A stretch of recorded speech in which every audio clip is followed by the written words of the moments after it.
Dear God in heaven, we thank you for this time that we're about to spend together in the study of your word, in the study of events as well, and all that's going on these days. We pray that you would help us to understand the concepts that we're about to learn together. Please teach us, we pray. Let your Holy Spirit fill us and give us understanding, and to fill Elder Tess also, so that she may speak with an inspired word for us. In Jesus' name, amen. Amen.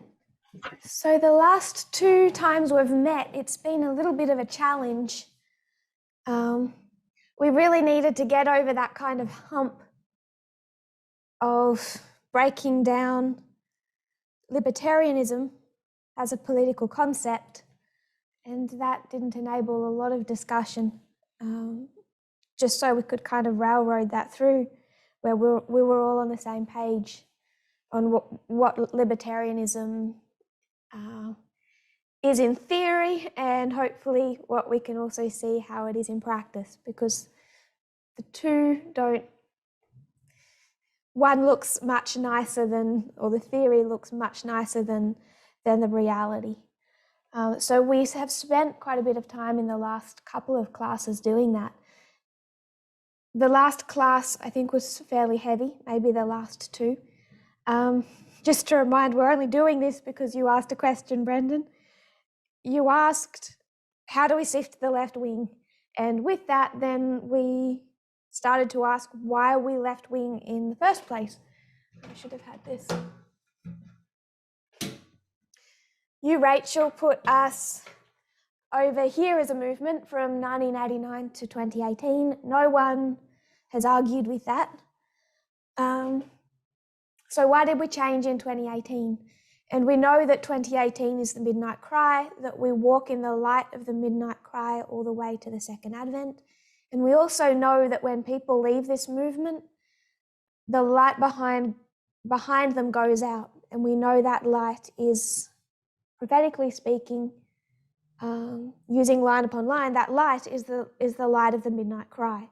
So what is it about 2018 that people who leave the path constantly conflict with?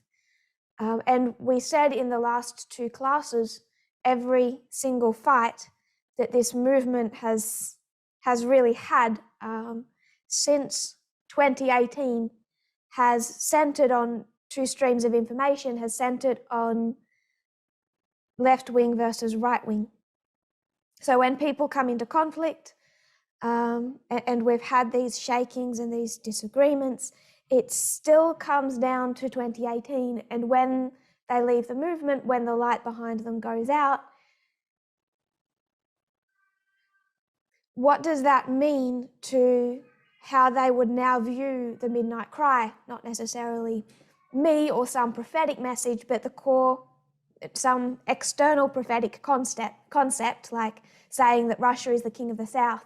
But getting to the heart of the midnight cry, the heart of 2 streams of information, what is the light that they're walking in that they no longer have? To understand that, we need to really understand what the midnight cry means to us, what it was designed to teach us. It's 2 streams of information. It's 2 sides of a political debate, whether we call that 2016 or really all the way along our reform line. So we went from discussing what's wrong with the left wing, and we're going to come back and discuss the left wing again, to discussing the right wing and why we needed to shift from right wing to left wing. What does that even mean for us? If we aren't able to define it, then what's the point of shifting? Then we began to then get to the beating heart of what the right wing stands for and what the left wing stands for. Then going deeper into the problems of the right wing, seeing their stance on freedom, seeing the left wing's stance on equality, we began to broaden the right wing and see it encompass not necessarily the traditional white Christian conservative base, but I would suggest a much more dangerous and powerful base in 2022 in a post-Christian world. And with that, we started to break down libertarianism. Libertarianism as a political party, technically it's not that powerful, but as a mindset and as a worldview, it is much more common than we might suppose. So we were in our last class breaking down libertarianism. I tried to sell it to you in its most beautiful, positive concept, freedom for all.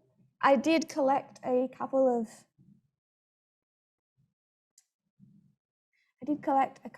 of photos. I'm not sure if I can share screen. Can I share screen? Maybe it won't let me. They aren't that important. We could do that later if we're able to. But just even if you looked it up for yourself, look up libertarianism and their banners. All about freedom. It's kind of like what we did when we looked at our United Australia Party, far-right party in Australia today. And just how thickly they lay on the message of freedom and how it's under threat from the left, from woke leftists.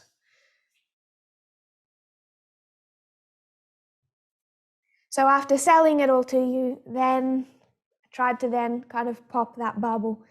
It's beautiful message about freedom for all, and then what that looks like in reality. And just to give a taste of what it looks like in reality, just a taste, we took their prominent heroes and asked their prominent heroes what they think of the Civil Rights Act.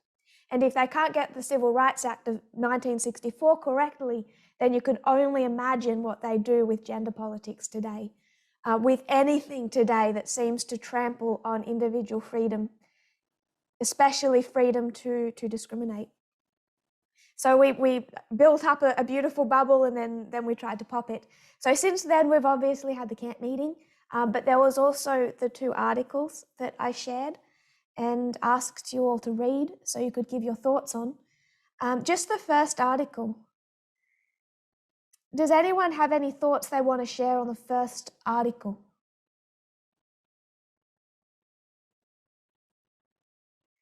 This was, find it, Huffington Post, Why Libertarians and Rand Paul Are Wrong About the Civil Rights Act.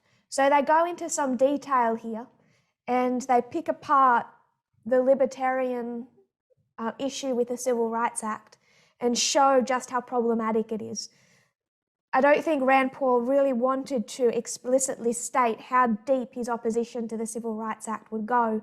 And what this article is showing is if he disagrees with this one part, then how much does he disagree with all these other elements that have come in, not just in 1964, but in over the years to try and bring about some form of racial equality in the United States. Does anyone have anything that they want to share on that Huffington Post article? Was it enlightening? Was it helpful? Did it clarify things for you?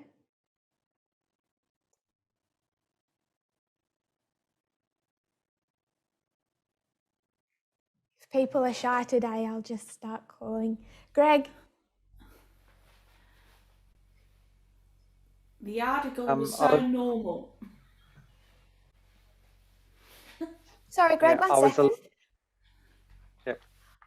I'll just, Mrs. Bennett, what were you saying, sorry?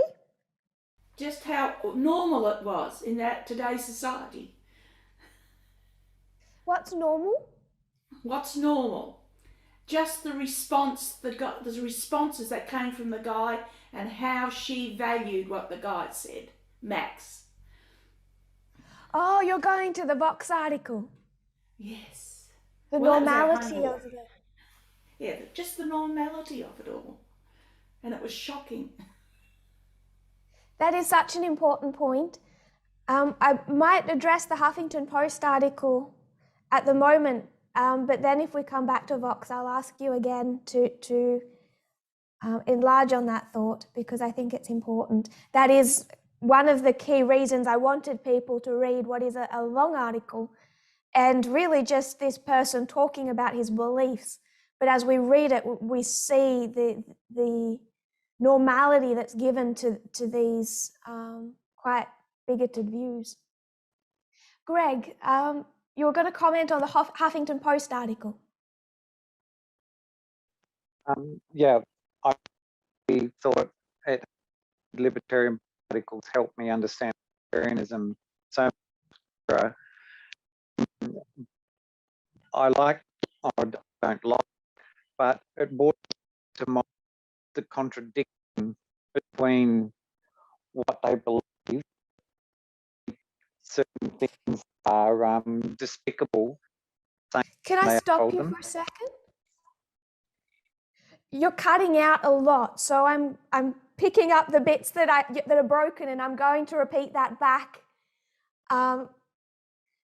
You said that this article helped you see the contradiction between what they say and what that looks like in practice. The kind of beautiful message, but then that they are forced into a position where they're supporting what, and you used the word despicable, types of discrimination. Is that what you were? Do you want to keep going? I just wanted, before you got any further and I started to forget, I wanted to repeat so we could pick up. But we need to work on your audio, sorry.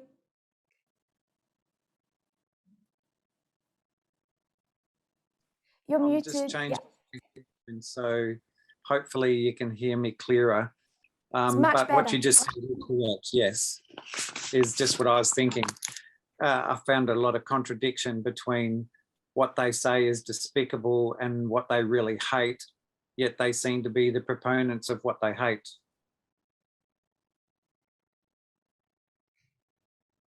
Yes, to not see a need for government intervention on the social level. I think it does become an issue as to whether or not they actually see the problem as a significant one in the first place. I agree. Were you done, or was there something else? No, that's all. The second one article that we're not discussing, we'll discuss later. Sure. Thank you, Greg. Ray? Doesn't just have to centre just on the article, but we're talking about, it should centre on the article, but the context is this libertarian issue they have. Sorry, continue. No, that's fine. So something that sort of stuck out to me was this attitude they had. It was referred to, you know, that slavery would sort of wither out and die eventually anyway, without the government intervening, because you know, the Christian proponents of it were inherently moral, so they would eventually get over it and stop doing slavery.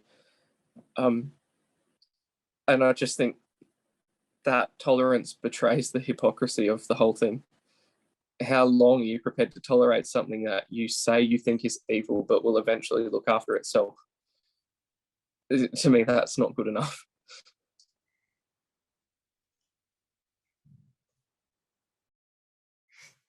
I agree. But they have this, to play devil's advocate, this idea that those who choose freedom over equality lose both. I think that's those who choose equality over freedom will lose both. I think that is a right-wing famous quote, that if you do not prioritize freedom over equality, you'll find that the society is incapable of either. It's not, I don't agree with that phrase, that you have to lose freedom to prioritize the equality of those who have been and continue to be oppressed by society. Before I joined the movement, or as I joined the movement, I was watching a lot of Ben Shapiro, and it was reminding me a lot of the arguments. Yeah, that's the exact base I pull these days. But Oh, it was reminding me a lot of the arguments he used to put out about, the minimum wage. He's like, no, the government shouldn't have a minimum wage. As companies earn more, they'll pay their employees more because they'll see the value of it. And it doesn't happen. You look at the statistics and it just doesn't happen. So I was getting a few flashbacks and whatnot from my past, previous dispensation. Yes.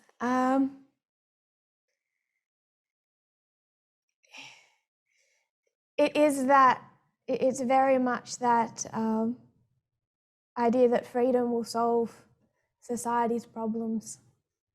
And I think very quick search, because he's one that I haven't researched when it comes to libertarianism. It seems to me that he does have libertarian leanings. Even if that is not their political party affiliation, this is the undercurrent of thinking for much of the far right today, which is what we're trying to dig out. That all, Ray? Just let me know when you're done so I don't interrupt. Yeah, I'm done. Sure. Josephine.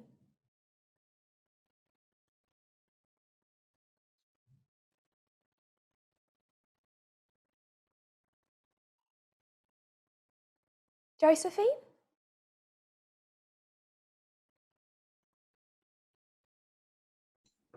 Sorry, I thought I had turned on my mic.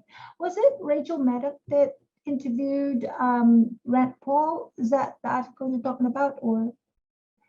Yeah. He had to be cornered to come out with his. She had to ask him a kind of very direct or pointed question for him to be able to come out with his belief, or shall I say, about libertarian and the far right. The libertarians are very, the word alt, is that alt, right?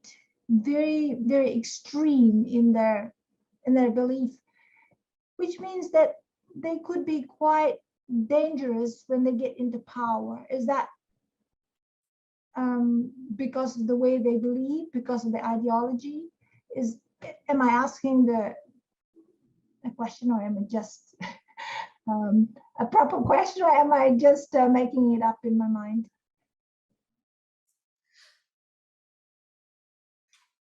Just to comment on what you said before, Rachel Maddow had to corner him to get him to state his true position on key portions of the Civil Rights Act. It's 2022. It's not politically safe in 2022 to criticize the Civil Rights Act. But in 2022, you talk about the Equal Rights Amendment for women or expanding hate crime to include gender-based violence, and that's a different story. They would be much more comfortable openly stating opposition to those things. They're kind of more concurrent attempts to change legislation and thinking. But yes, he had to be cornered because it's not something that people politically want to be able to be quoted as saying criticisms of the Civil Rights Act. We're going to discuss more libertarianism as it impacts politics because we have heavily focused in the past as a movement talking about especially older, conservative Christian Republicans. And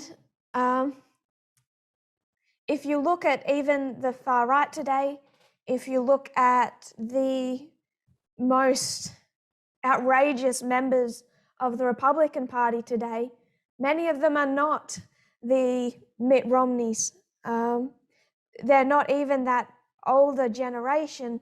What is coming up and what is becoming much more active and vocal and aggressive over the last, I would say, 12 years is a slightly different demographic.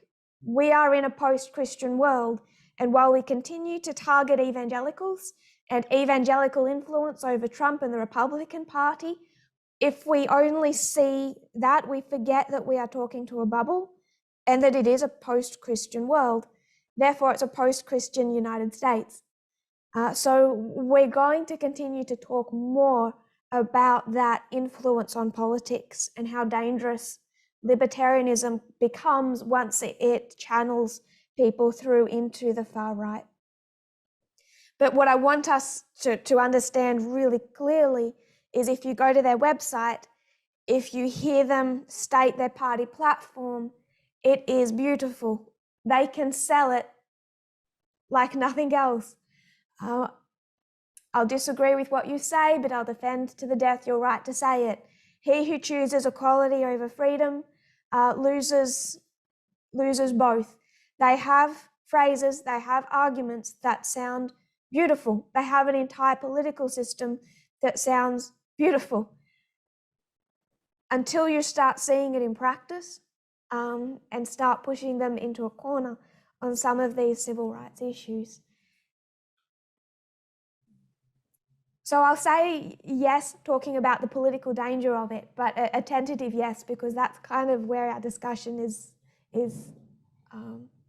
going to continue to be about for a little while longer.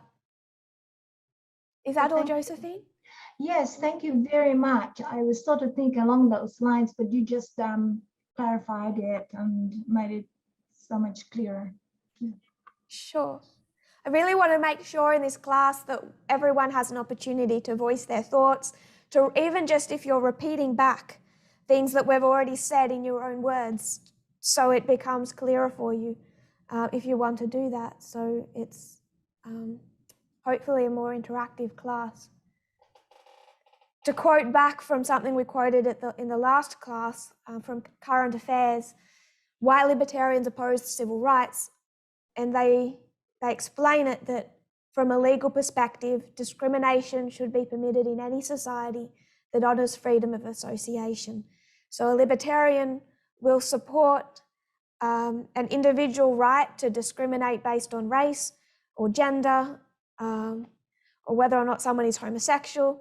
At the same time, they will support gay marriage. They will oppose the union of church and state.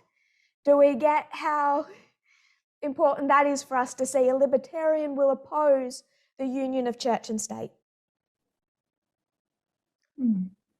Does that complicate your picture at all? To see a libertarian will oppose church and state? Yeah, that kind of makes me start to think about all what's coming in the next lecture.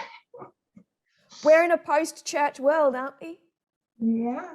So when we talk about the union of church and state, as it fought for its existence in 1888, even under Billy Graham, we're in 2022. What does the union of church and state at the Sunday law look like today? Brendan? All I'm doing is making our picture as complicated as possible, so hopefully we can have any discussion issues arise now in a time when we can dig through them together. Brendan? I'm not sure whether I'm answering your question here. I was more a question when you brought up the church and state comment. So from a libertarian point of view, they would oppose that union because they see church enforcing morality on people. And they want the freedom to do what they want. So is that where they're coming from? Or is it more complicated than that?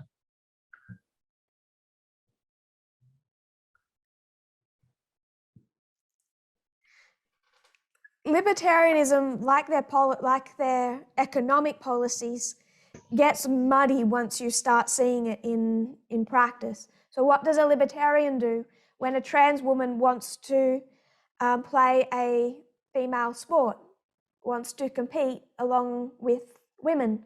What does a libertarian then do? Is it trans rights, or is it protecting the freedom of... So it gets a little bit muddy and a little bit complicated. Outside of those situations, what is a church going to enforce that a libertarian would support? Libertarians are all about supporting gay marriage, for example. I'll keep going back to that one because it's the easiest one to see. But what really is a church going to enforce that an atheistic libertarian would have no problem with? I think there's an answer to that question, but I don't want to give it now.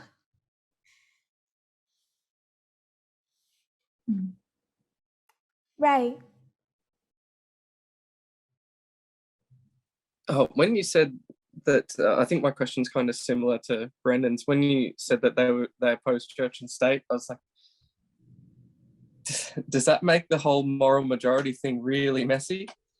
Because, and like, where do they stand on? Because the moral majority came about to stop the government taking away the tax exempt status from the religious schools and universities and things like that. So where would a libertarian stand on that issue? They don't like the government sort of enforcing those things on individuals and organizations, but at the same time, they're not going to be happy about Christians lobbying politics. Is that sort of the whole point of this discussion? Like it gets super messy. I think the problem is almost all of us come from a Christian history. And then we came from that Christian history into a Christian movement. And then we started fighting with other Christians who had left Adventist Christianity into this movement and their long history with Protestantism. So we have Christian, Christian, Christian, Christian, and Christian. 2018, we start fighting with FFA, the Christian wing of this movement that came from Adventism, which has been drinking the wine of apostate Protestantism, which has got a historical connection to Catholicism. And then from 2019 to 2021, we're fighting with people who are having that same legacy issues of thinking in that Republican, conservative, Christian, moral majority type of mindset. And it has been from 2018 to 2021 a kind of bubble.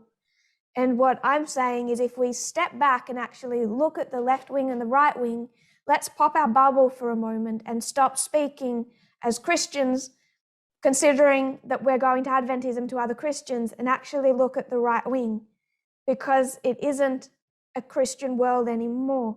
And the main threat inside the United States are not evangelicals.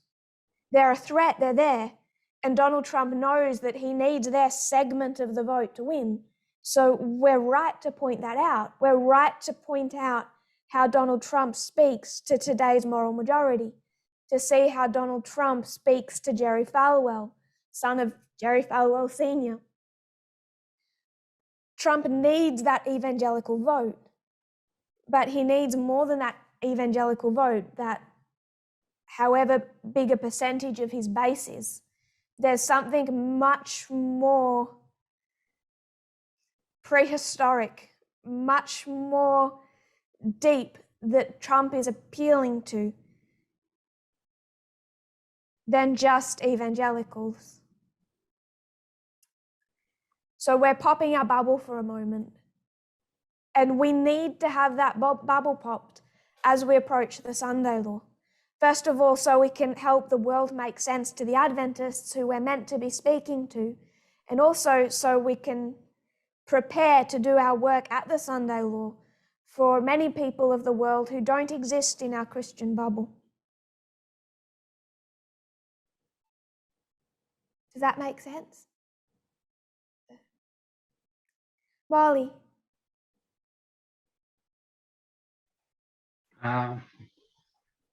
Yeah, I was just wanted to ask a question, like how I read the things. It look like, you know, even though like the leaders or the politician and that, they sort of have this fear of how the slaves were sort of inferior to the white, and they start making up laws and get involved in their, I mean, just to sort of put them down. I could see that they they sort of scare, but it sort of remind me what happened in ancient Israel, in Egypt, when the people were ready to come. You know, the pharaohs, they could see that these people are growing up in numbers and they are getting stronger, and they sort of have the same attitude towards was that the same, or like what I'm saying with internally, the mindset of us as a movement, we still have the mindset of the Abel's book. But looking at this one, even the external, even the people in the government and noble people, they have that mindset as well.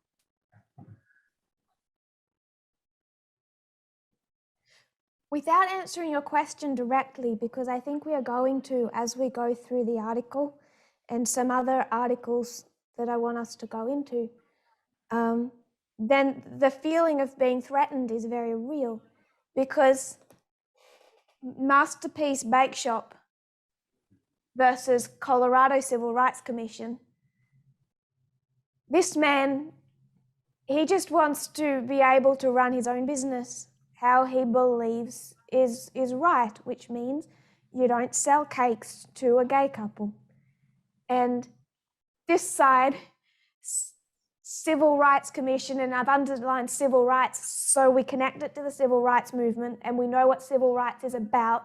Civil rights is about equality. Part of that being government enforced equality, social equality. Then if this fellow loses and the gay couple win, who's the victim? Who becomes the victim if the Civil Rights Commission wins and the gay couple win? This fellow is a victim, isn't he? Yeah. Okay. Then isn't it this side that's under threat? So you could put anyone here. You could put a white male Christian here, or you could put a South Sudanese member, leadership member, board member, man here, and we put a female in charge of their ministry. All of a sudden, who becomes the victim? Who becomes under threat? Who loses their freedom?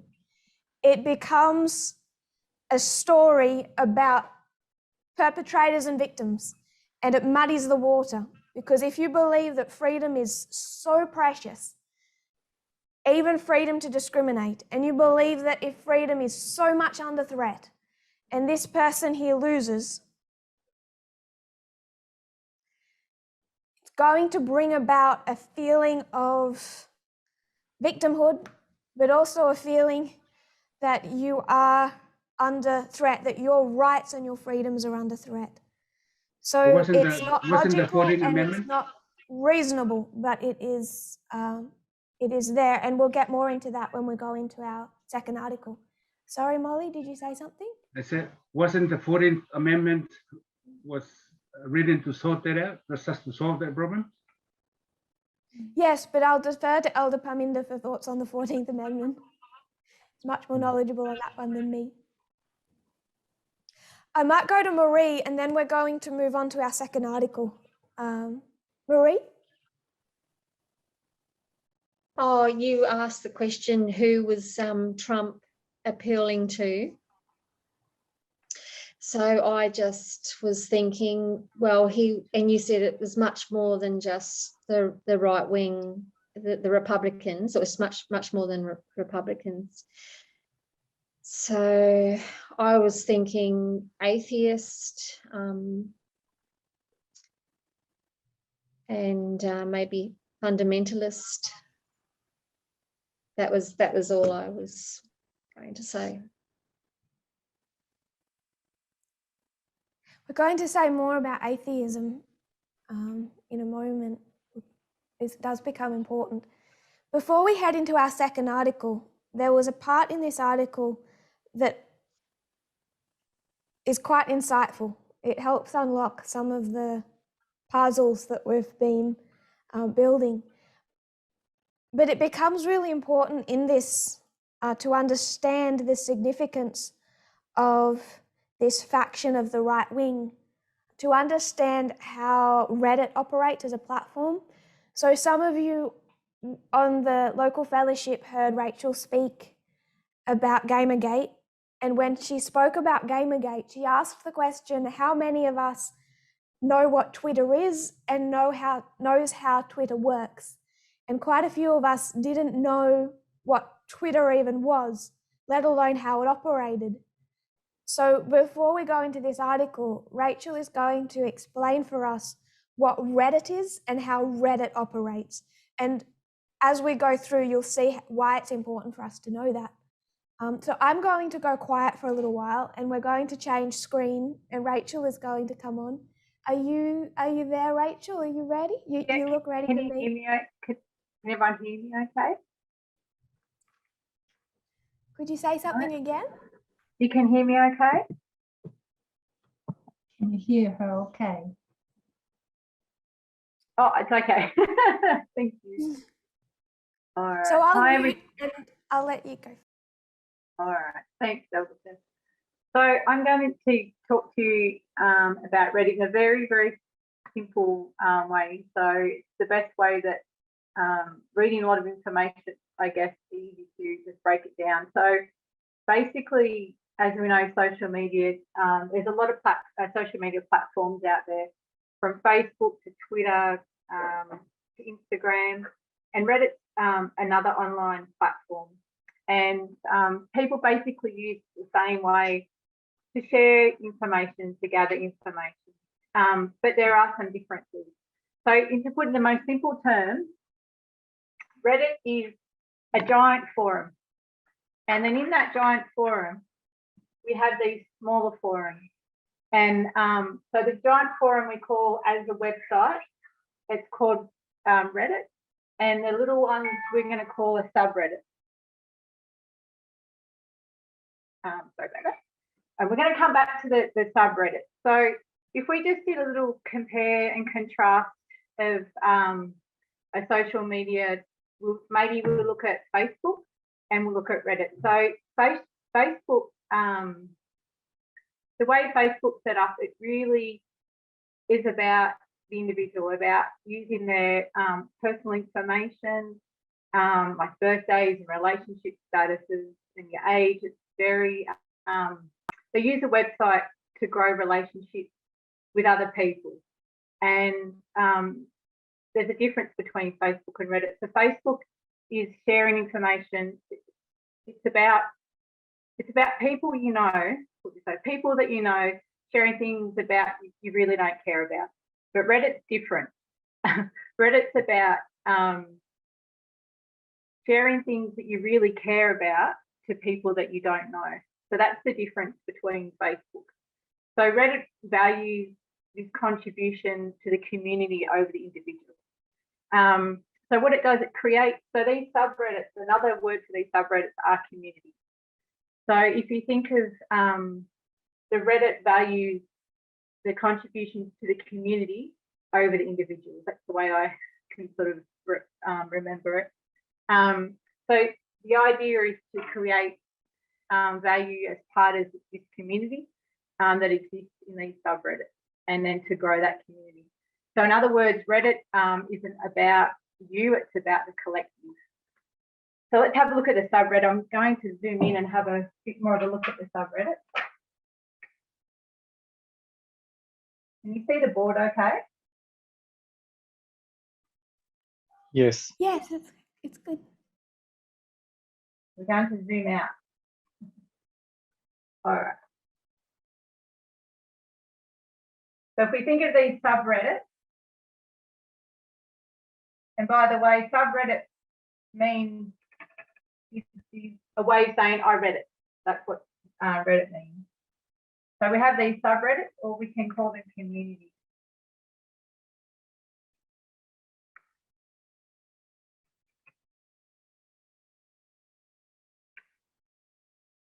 All right. So on these subreddits, people can write text or share videos, do movies, memes, and how it works is this. So we read that article from Vox, and the guy's name was Max. I guess it wasn't his real name, but there was one section in there. It was talking about, or a few sections was talking about Reddit. So basically, how this works is, I'm just going to use Max as one of the examples. So his community that he was a part of, read my writing.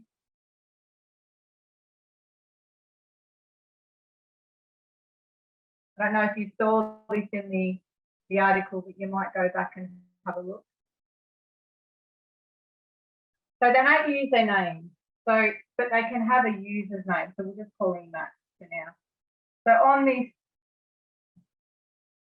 subreddit, you can join this community, and the way it works is on the side of the subreddit, you have these arrows, and the way it works is that it's the community that drives the content. It's not administrators, it's actually driven by the community. So if somebody reads or watches something on this subreddit, they can upvote it, which means so they can upvote it and they can downvote it based on if they like it or not. So if it gets a lot of upvotes, it moves up through the rankings, the Reddit rankings, so that more people can see it. And then the ultimate goal, I guess, is to come on the main big forum. This is the website, the main one that you see if you open Reddit. And also you can downvote it, and then it just pretty much disappears from viewers' sites. So that's how it works through the subreddit, and it eventually will go on here. So there might be, 600 people that have voted this forum up, and then it will appear on the main website. As I said, it's the community that votes on the content. And also a few things about Reddit. It does thrive on being anonymous. I probably didn't say that before. And pretty much anything goes. Since 2017, they have changed a lot of things since Charlottesville. This was used a lot. Reddit was used a lot through there. There's about 130,000 different subreddits. So that's 130,000 different communities that you can join, and I'm sure it's increasing from there. And I guess Reddit's really popular because it's a place that people can find common ground and join these communities. So just a couple of little, I'm just going to flip the board.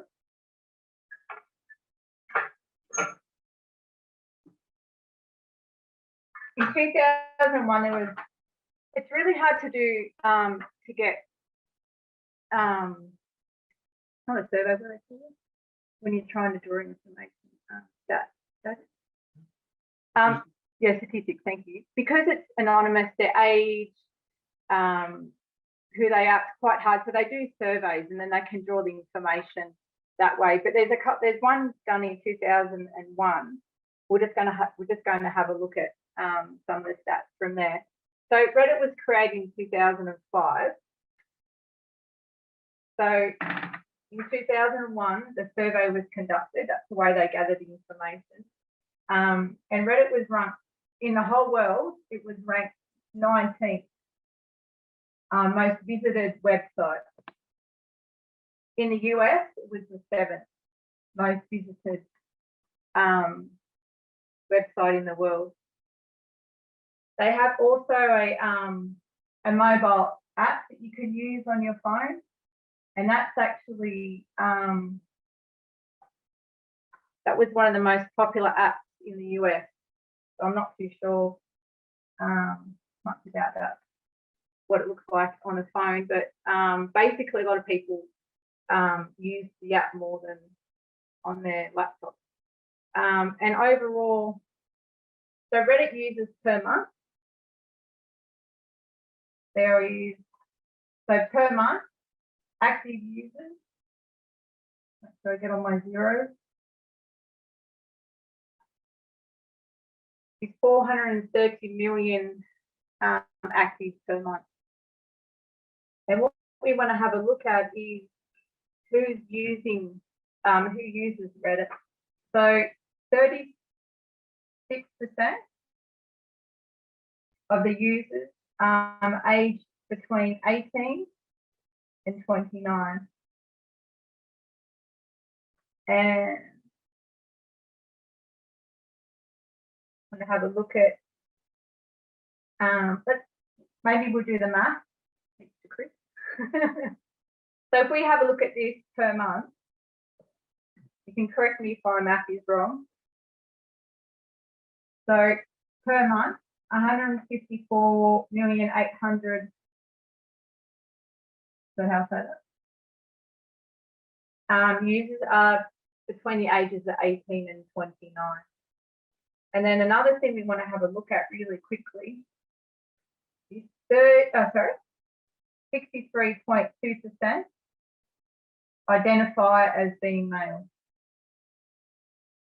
So if we did the math on that one per month, we're talking 271,760,000 as being male. And the last little bit was, so the highest users of Reddit are in America, and the second highest users actually in Australia. So that was surprising for me. But that was a very basic overlook of Reddit. Has anyone got any questions though? I might have went too fast, but has anyone got any questions?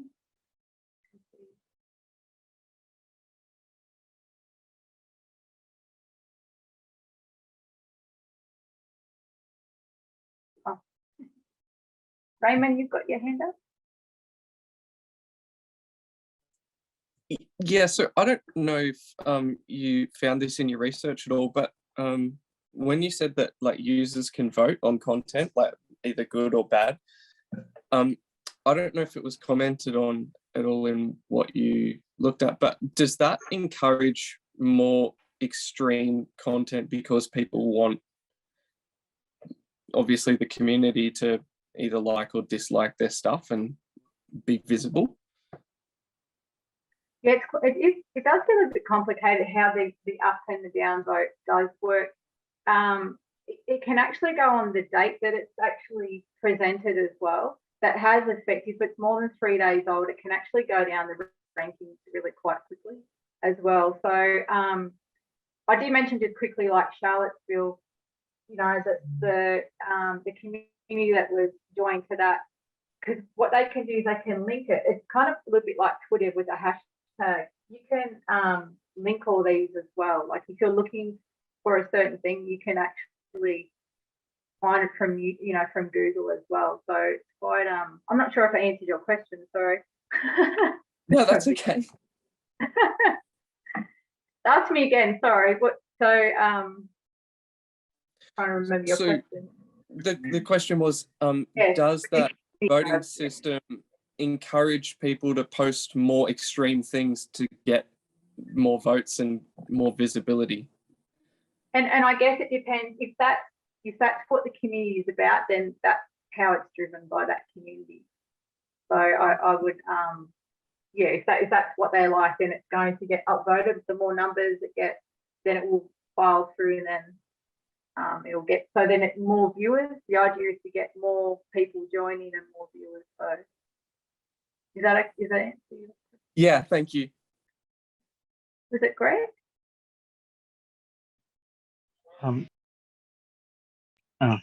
Yep. So basically, that doesn't mean it has to be accurate or factual. It just has to be popular.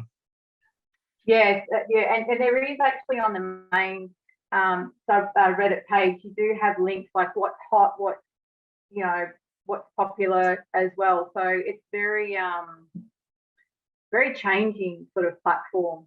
It's not a it doesn't stay stagnant at all. If you get on there and have a look at Reddit, and then you might take a snippet. I was going to actually share a snippet, and then you go back a few hours later and it's already changed. it's always changing. So yeah. Does that answer your thoughts? Josephine? Yeah. the people that write, do their names come up so that you know it's a specific person writing for the community, or is it the community's name that comes up when it goes into the big page or the small page? Sorry, Josephine, I couldn't hear that. I don't have the best I see audio. the people the people that write the articles that get uploaded, their names appear there, and when it's uploaded onto the forum, is that the community's name that comes up, or the person as well as the community? Yeah, correct. So you'll have a person that has a user's name, but this is the community. This is the one that maps in that article that Elder Tess posted. So that's their community. So you can join that community, and then you can write posts and send photos and be a part of that community. Thank you. Is it James? James, did you want to ask something? Oh, not really ask so much as a comment, because I sort of use it sometimes. Usually when they make comments on certain videos and stuff like that, people can give awards and stuff like that. And usually the awards cost some money to give out. So it's kind of involved. Yeah, they can get karma rewards. There's quite a it is quite complicated. So I was hoping to just simplify it. It is quite complicated how what the community, it's community driven. They do have moderators. Moderators. Moderate. Yeah, it's not the administrators that actually have a lot to do with it. So they've got people that actually go through posts. So now it's a lot more, not a lot more regulated, but there are things that there's more rules to what you can put on, compared to before 2017. But so if there's any, that was just an example, but it could be there was ones that went through that were, for Donald Trump Day, they had that for Reddit, and then they'd have something about Trump on here. So everyone that would be sharing on the subreddit, would be either for that community, and that's how it just gets driven by people pushing the concept. Is there any more questions? I didn't want to hold you up. Oh, Brendan? Hi, Rach. Hi, Brendan. Just to clarify, this is anonymous, isn't it? Yes, correct. I might not have said. I was a bit nervous. Sorry. Yes. No, you did say it. I'm just clarifying. So what we're seeing. So I'm just trying to get to why this is important. So I'm just trying to understand myself. So what we're seeing here is a group of people who are anonymous, who are actually driving content that gets their passion stoked. And then as a result of that, you've got a community of like-minded people feeding off each other. I guess in an isolation bubble in their own subreddit. Is that basically what's happening here? No matter what, regardless of the topic, and obviously the topic we're talking about is the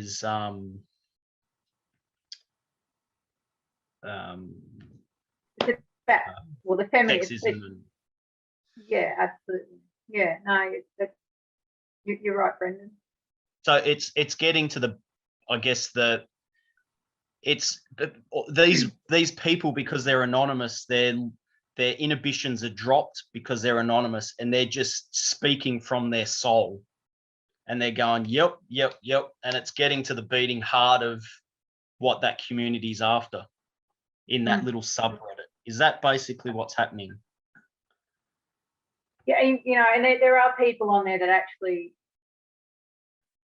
want to do nice things on this forum, but there are a lot of things that are questionable. Absolutely. I guess we're focusing on a very Yeah, I specific know. thing with our study. But yeah, you're Yeah. right. It could be any topic about anything. It could be positive, negative. It's whatever that Yeah. community, it's whatever's driving that group. It forces a like-minded group of people together, I guess, in whatever topic. And for those that were Thank you. there for, yeah, when we talked about Twitter, remember how we talked about the hashtag, how people can connect in that same way. So this community, I guess, acts in the same way. Tess, is there And any it's, questions? yeah. Sorry, Thank Brendan. you. No, that's it. Thank you, Rachel.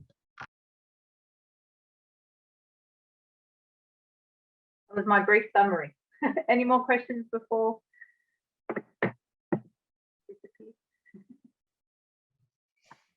Thank you, Rachel. Could you turn your board over again for me?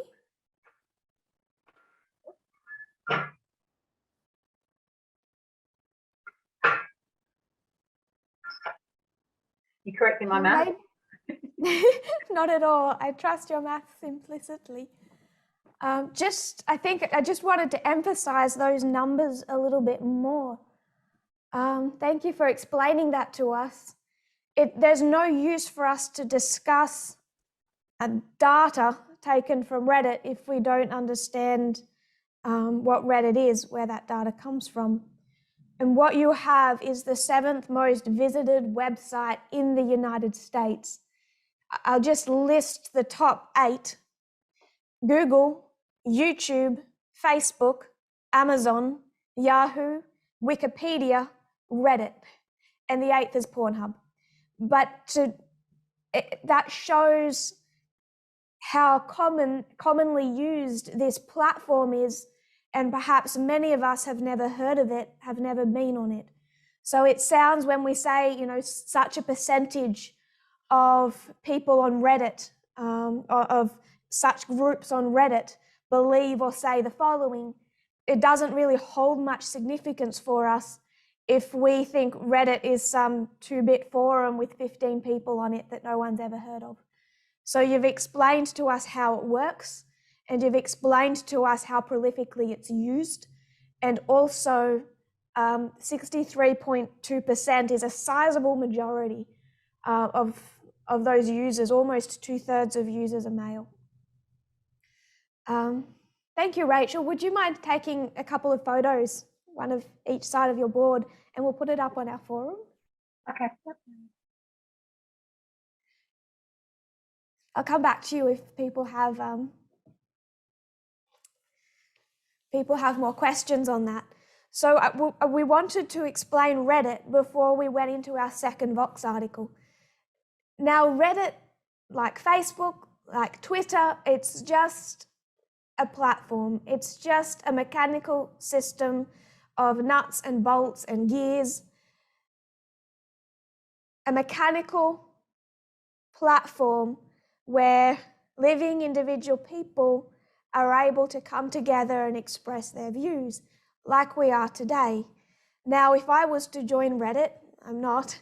If I was to join Reddit, I might look for groups that I believe in. I am not going to try and go into a group that is against or hostile to my belief system. No one's going to do that unless they want to make trouble, which I don't find fun. So I'm going to find groups that fit with my worldview, groups of people that I can be comfortable around and feel safe to express my views with.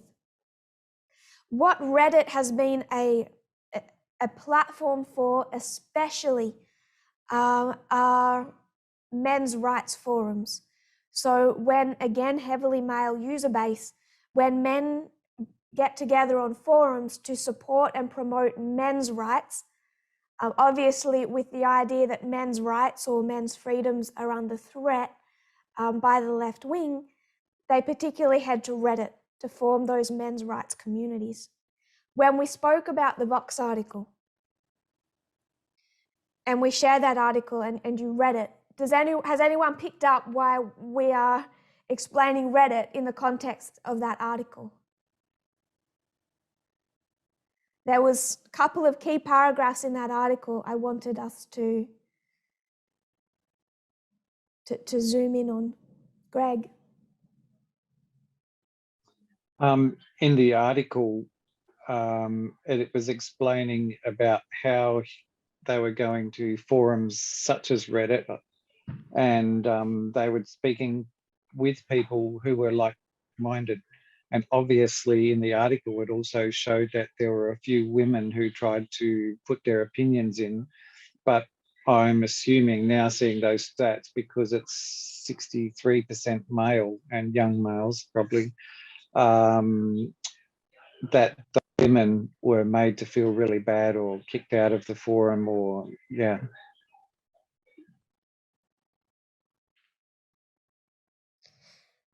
Yes. The context of this article is a particularly one man, Max. And what is Max? You get to the point Max in is that a article, libertarian. he's a libertarian, but he's more than a libertarian. There's a few things that Max is. It's called Is it the MRA? Trinity. Don't let me forget that. Yeah, it's MRA, or men's, I can't remember the R and the letter A. to the hospital. Men's rights. Authority, yeah. 1, 2, 3. What is the famous Trinity? Men's rights activist. In other words, men's rights are under threat from women and the left. But what's 2 and 3 in this all too common Trinity?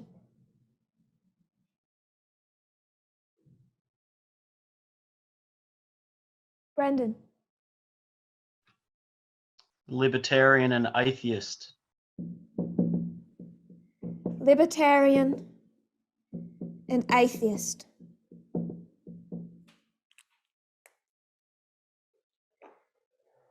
When we talk about the far right today in the context of gender, but really in the context of anything, when we talk about the far right, this is the most dangerous Trinity that they see in action. There are some things Max is proud to be. He is an outspoken atheist and an active libertarian. The contours are the same: a proactive anti-clericalism and a distaste for regulatory apparatus, couched in a vague sense that this distaste constitutes a moral stance. So he will see feminism with that kind of government-enforced morality, very similar to how he will see religion. There is this government, God, it's all a bit of a con, it takes away from people's freedom. It's all the regulatory apparatus, and it's all a type of conspiracy theory, because he will see religion, Christianity, as a conspiracy theory. He's atheist. He also sees discrimination against women as a type of conspiracy theory. A wage gap, what wage gap? Discrimination, what discrimination? Women have power. Women are caregivers. Being a caregiver carries with it a type of power. And what they're seeing is that this trinity of atheism with libertarianism, with this belief that men's rights are under threat and opposition to feminism, is a very common trinity. And to prove that, they go to Reddit. A survey taken last year of the men's rights subreddit found that 94% of the men on these subreddits identify as atheist or religiously different. That's why I wanted you to see Reddit is not a small community to survey. So if you go to Reddit, where you would find about 1 in 3 men in the United States are active on, and you go to men's rights subreddits, you're going to find that can't draw their logo like Rachel can. I loved their logo. 94% are not Christian, are not anything, they're atheist. 84%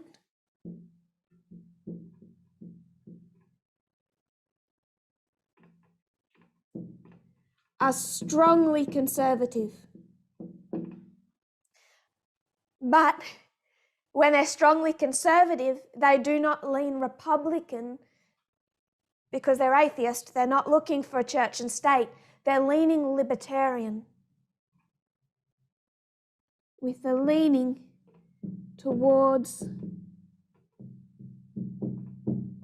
libertarianism.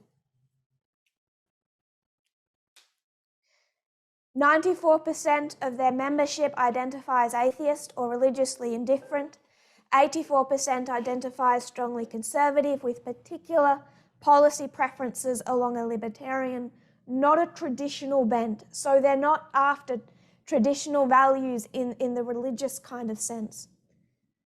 For those of us hailing from the nominal left, these associations have at times felt unnatural, right-wingers using the rhetoric of social justice to argue for the traditional status of men, all the while eschewing, in a way more typical of the left, the patriarchal religious institutions that have classically underpinned these values.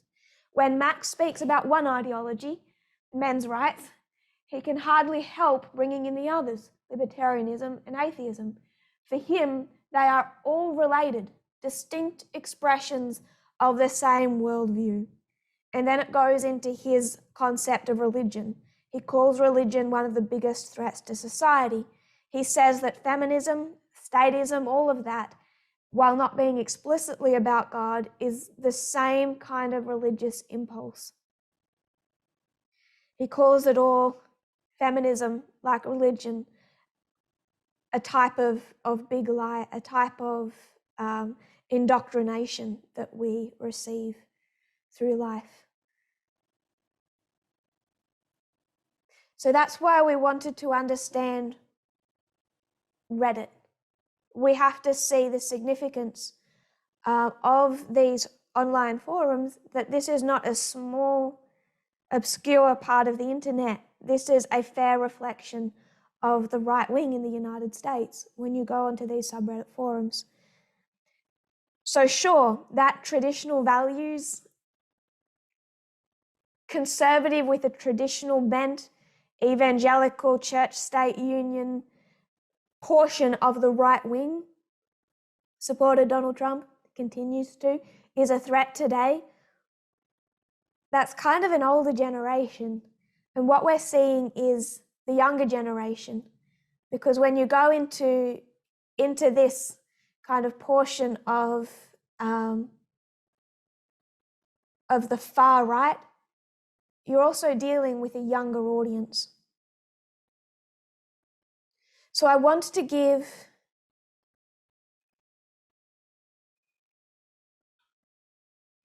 a little bit more background into the far right, both leaders and also the groups they're part of or the groups they lead. We might have to finish that next week, but I want us to discuss the Oath Keepers.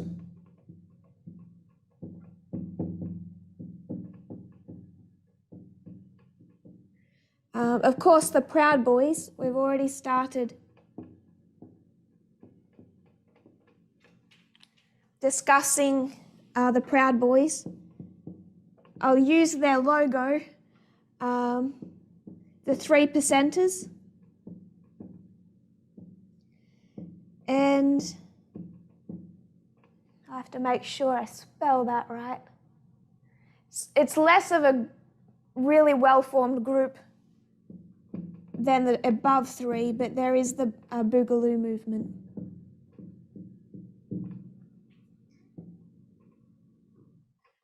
Particularly the first three are properly organized far-right militia groups in the United States today, and they haven't been around forever. They particularly, most of them, you can tie their roots back to pretty much 2009, the election of Barack Obama, but also the wider context of that history. Do we have any thoughts or questions on that second article that we went to? Because that was the main point of that article. I wanted us to see, like you said, Mrs. Bennett, just how common that thinking was. Rachel, you carried us through the history of 2014 Gamergate. We see these leaders, those who are most outspoken in 2014, but they have a degree of voice and power because the millions underneath them who perhaps not with outspoken violent fervor or perhaps not 100% supporting everything that they say, but supporting of the ideology that those men were espousing in 2014. Marie. One thing that stood out to me, the phrase "they've lost their place," made me realise conservative Adventism, when they're talking about headship and the males, I've often heard them say how they've lost their place, and it's, you know, it's all because of women, you know, taking on different roles. So I thought that was interesting, where that's actually coming from and the connection there.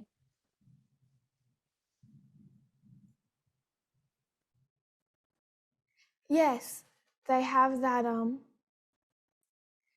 that feeling of being threatened, but it's not coming from a religious position or a religious perspective. They're atheist and they still strongly feel this group threat. And I think it's interesting that the Adventists are connecting with them in that way. It's sort of like bridging that connection there. Yes. So it seems to me.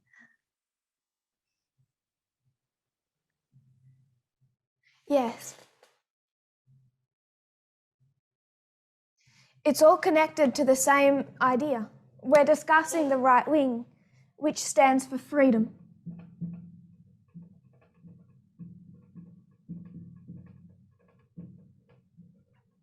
And when we drew that out, we saw that evangelicals today and the Republican Party, they stand for freedom over equality, but not in its most pure sense. We're going into its most pure sense, which is why if this is freedom over equality and this is equality over freedom, the more that you espouse freedom over equality, the further on the right political spectrum you're going to get, aren't you? The more pure your belief in absolute freedom is going to become. And the more pure you believe in freedom, the more you are going to oppose any attempts to promote social equality. The more you're going to see promotions of equality as a threat to you. That's why you're going to find someone like Enrique Tarrio, who's not white, opposing Black Lives Matter while saying he is not racist. Why? What then is threatening him? What is making him so angry and so upset that he's burning flags, attacking historical churches, and being found before January 6th in the Capitol with a weapon stash? What makes someone do that except the feeling of being extremely threatened, your rights and liberties being threatened? You might think that as you get further and further into the right wing here, you're going to get further into religious fundamentalism. 2022, that's not really the case. So we went to Reddit to see that. I'm going to quote, and I won't give the whole article because I actually don't agree with a lot of the things he says, but I'm going to quote a male atheist.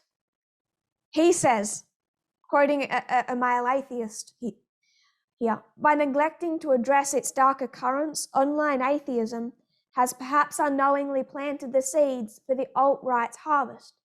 3 years ago, Reddit's atheism subforum, perhaps the largest community of atheists on the internet, was found to be the website's third most bigoted, meaning not just tolerant of overt displays of bigotry, but actively supportive of them. Last year, the Daily Beast revealed that the study's most bigoted Reddit subforum, called the Red Pill, was founded by Robert Fisher, a Republican state lawmaker who is also an atheist. So we need to see, when we look at the news and we see the far right, when we see the Proud Boys, when we see the Oath Keepers, when we see the 3%ers, when we see the Boogaloo movement and we look at January 6th, a lot of this is new. There's always been that kind of stream in society, but the activation of that stream, how mainstream it has become, how violent and visible and political it has become, is really only since about 2009 to today. I think at least the Oath Keepers and the 3%ers trace their beginning to 2009. But the entire kind of militia movement in the United States would tie it back to about that time period. Josephine.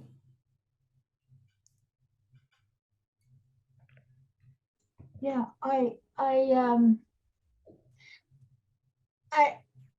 I've thought about the equality and the freedom when they conflict. I might be taking us a little bit back to your the camp meeting we just had, to one of, is that all right, or should I just leave it? No, by all means. I first read the Adventist quote you had there, I think it's back in 1986. And I raised it in an Adventist church, and I was quite surprised that that was a really big deal, that Christ died not because of the wounds or the treatment he did, what broke his heart. That's what I mean. Not because of that, but because of the sin. Now, I had wondered then as to what exactly the sin was, but I never got the idea. But as I went through it with you in your lecture, it and the way you present it, how it broke Christ's heart, it was so, like, it's embedded in my mind how bad that, how familiarity with sin, and how hard to eradicate that sin from the lives of humanity, that it's taken a whole, Eden to do that. And it really made an impact on my mind, and the conflict between freedom and equality, and how you mentioned about force. The big government has to apply force sometimes, and maybe pressure, like strong pressure, extreme pressure, in order to have equality. And I don't know, it just had an impact that it's never had on me before. Just realizing what you just mentioned.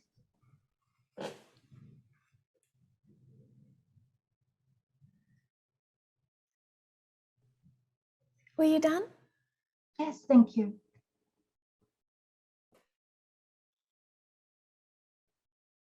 What we've seen for 6,000 years is nothing more than a political election. Going right back to heaven, God has a political party, and Satan says, I'm starting my own. You have a political party, I'm going to have a political party, and now let's get all the angels to vote. 2/3 of the angels vote one way, 1/3 of the angels vote another way. God says, okay, Adam and Eve, it's your turn to vote. I'm going to set you up a simple system of voting, and you can decide what government you want, what political party you want to support. They voted on behalf of this earth to support Lucifer's political party. And ever since then, all through the history from Eden to the cross, it's just been a fight. It's been one election campaign. Generation after generation of God just asking people, vote, decide which government you want. That has been the story from Eden to the cross. It's the story at the cross. Christ is on the cross. He's in Gethsemane first. His heart breaks there. He can see what happens when people choose Satan's political side. People only choose Satan's side because he makes it look beautiful.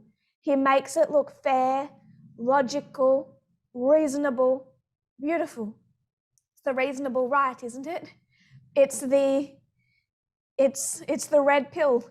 It's the side that hasn't bought into the con that is Christianity, the con that is feminism. It's the side that's thinking for themselves. Christ sees that and it breaks his heart. But ever since then, today, and especially at the Sunday law, all it is, the entire great controversy is an election campaign. Satan is selling his political platform, Christ is selling his political platform. And that's the significance of 2018. That's what we're calling out two streams of information to be. You can see it externally. We go to 2016. It's not a perfect parable, but you have two streams, two political systems. And you know that you have to be able to see the great controversy in 2016 because 2016 is going to lead you to the Sunday law. The Sunday law, you know you see the great controversy at the Sunday law. And you know that the Sunday law is about politics. So you have to be able to see the great controversy in politics in the United States. If you can't see it now in the politics in the United States, how can you possibly see the great controversy in the United States at the Sunday law? The Sunday law has always been about a political issue, whether that was slavery or whether that was about the enforcement of Sunday. It's always about a political issue. It's always got two sides fighting for or against it in Congress. So if there's going to be a side for and against the Sunday law, at the Sunday law, then you're going to have two sides, one against the Sunday law, who must represent, in whatever poor fashion they do, God's political party. And if you're going to have another side fight for the Sunday law, then in whatever poor fashion they do, they're fighting for Satan's political party. It's all about politics. I don't know why people, Adventists, think they can understand the great controversy, they can understand the Sunday law, and somehow they can do all of that without understanding or taking any external position on politics today. If they think the Sunday law could come at any time, then wouldn't they need to understand politics today? It's all about an election campaign. And a lot of people vote at the Sunday law because that's when they have to make a decision about what political party they want, but they're choosing between two different ethos. They're choosing between left-wing ethos or right-wing ethos. When we talk about the right wing historically, we've always gone here and seen evangelicals, seen church and state, because we go back to the Reformation and we see the failings of Calvin and John Knox, how they supported church and state, how that moved to the United States through the First and Second Great Awakenings. Then we see that traced through history. But when we get to now and it's a post-Christian world, we end up in a dangerous position if we keep thinking that it's Republican Christians who are the clearest representatives of it sounds harsh, but it's not, of Lucifer's political party. They're not the clearest representatives because it's in a post-Christian world. So we need to understand right wing as it exists over here, where you might have a Mitt Romney and then you'll get a Ted Cruz and you'll get everything on this political spectrum that will say, however nicely they'll say it, freedom has to trump equality or we'll lose both. We care about equality, But if we don't prioritize freedom, then the country will cease to be a republic and everything will die. But I want us to move beyond that kind of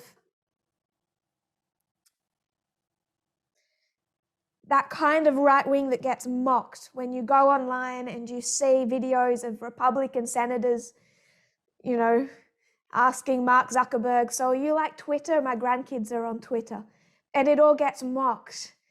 These older generation Republicans, heavily a Christian kind of leaning, they're not America's future. America's future is post-Christian. And that's where that is the right wing that we're seeing rise up today, that we've seen rising up since 2009. It's not a growing evangelical power base in the United States that is propelling us towards the Sunday law. It's not. What's propelling us towards the Sunday law is what particularly started around 2009, a more activist and militant right wing. And this is heavily millennials, which is somewhere in their 20s to about 40, heavily millennials. And with that younger base, very concerned about the rights of men in the face of feminism and LGBT civil rights, libertarian and atheistic. I will close, there's a couple of questions. I will close if you wouldn't mind holding them until next week. But there was just one quote that I wanted to go to, if I can try and find it in what we're a little bit scattered today.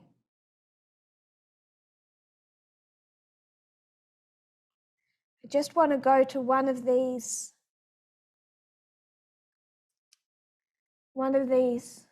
groups.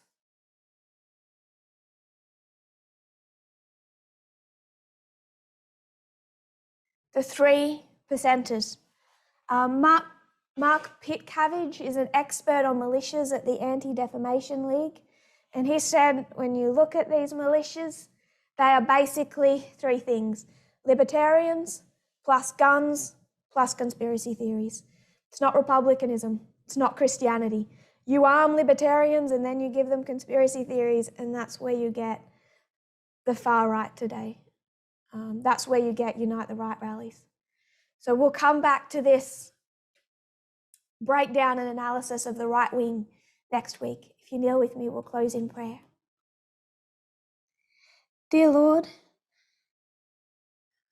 it can seem dry covering all these political issues. I pray that we will see the great controversy in it.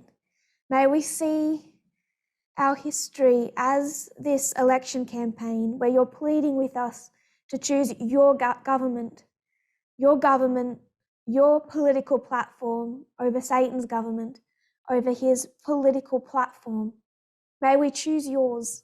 May we see it as it is, even if some of it involves a cross, even if some of it does not appeal to us in the way that Satan's does. May we vote for you. May we choose you, not just in feelings and emotions, but with a thorough understanding of the principles upon which your government is built, understanding our freedoms, but also where you limit our freedoms, where you become involved in day-to-day aspects of our lives, where you choose to restrict us. May we accept that restriction when we understand why you do that, how you do that, and why you do that. We put all of this into your hands and pray that you continue to enlighten us, continue to guide your people, continue to prepare us for the Sunday law, for all those who are struggling, Lord, for all those who are seeing the appealing messages coming from right-wing streams, even within the movement. I pray that they'll wake up, that the light behind them of two streams of information, the midnight cry that shines their path, that it doesn't go out. May it not go out on ours. I pray this in Jesus' name. Amen.